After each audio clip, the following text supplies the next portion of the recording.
Kyiv की high rise building पर रूस का अटैक।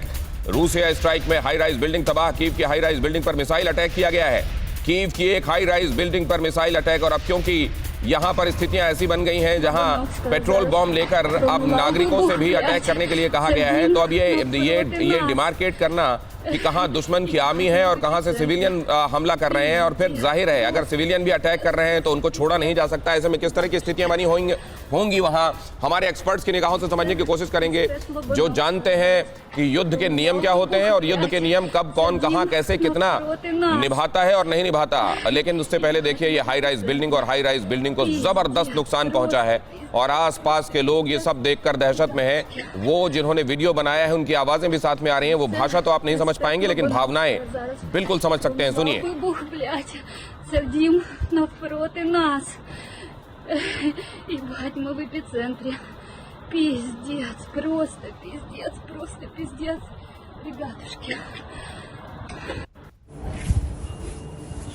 और ये बड़ी इमारत और इसमें बीचों बीच आप देख रहे हैं ये बड़ा हमला बोला गया है और ये बीच का पूरा हिस्सा जाहिर है कमजोर हो गया है और किसी भी वक्त इमारत का बचा हुआ हिस्सा भरभरा कर नीचे गिर सकता है और ये एक और बड़ी तबाही का कारण बन सकता है। पूरे यूक्रेन में त्राही त्राही की स्थितियां दिखाई दे रही हैं, लेकिन उधर ज़ेलेंस्की कह रहे हैं कि हम झुकेंगे नहीं। अब सवाल यह है कि आप झुकेंगे तो नहीं, वो ठीक है, लेकिन इसमें कितने सारे नागरिक इसके कोलेट्रल डैमेज के शिकार हो जाएंगे, ये बहुत बड़ा सवाल बना हुआ है।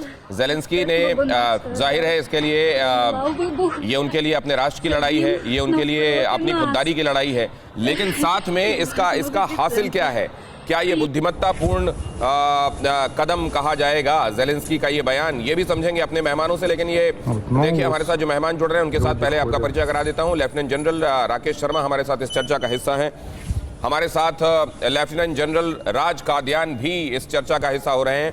लेफ्टिनेंट जनरल राजेंद्र सिंह भी हमारे साथ इस चर्चा में जुड़ रहे हैं। राज सर, सबसे पहले आपसे मौजूदा तस्वीरें, वहां की स्थितियां और ज़ेलेंस्की का बयान, आपकी टिप्पणी।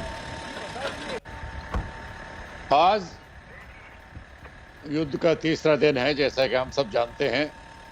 रशिया का दावा है कि 211 उन्होंने मिलिट्री टारगेट बर्बाद किए हैं, जिसमें एयरबेस भी है, जिसमें रडार स्टेशन हैं, जिसमें वेपन्स हैं, टैंक्स वगैरह, और जिसमें कमांड सेंटर भी है।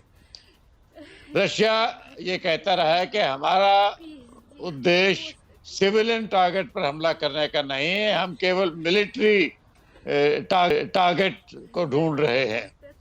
अभी कीव जो कि नर्व सेंटर है, ये जाहिर है रशिया का नंबर 1 ऑब्जेक्टिव है। इसको चारों तरफ से घेरा हुआ है। सुबह यूक्रेन का दावा था कि उन्होंने उनका जो मेन एवेन्यू है, विक्ट्री एवेन्यू पर जो रशिया हमला था, उसको नाकारा किया है। लेकिन लड़ाई में इंफॉर्मेशन वारफेयर, साइकोलॉजिकल वारफेयर चलता रहता है। ज़ेलेंस्की की खुद की जो बहादुरी है उसकी दाद देनी पड़ेगी। उन्होंने अमेरिका का ये प्रस्ताव भी खारिज कर दिया कि वो उनको सेफली निकाल सकते हैं। वो कहते हैं हम तो लड़के मरेंगे। उन्होंने ये भी कहा कि रशिया की नज़रों में वो खुद नंबर 1 टारगेट है, उनका परिवार नंबर 2 टारगेट है। अभी आगे क्या होगा देखिए, किसी भी सेना को लड़ते रहने के लिए उनका मनोबल ऊंचा होना बहुत जरूरी है। परवाह देश की, सोमवार से शुक्रवार रात 10 बजे TV9 भारतवर्ष पर।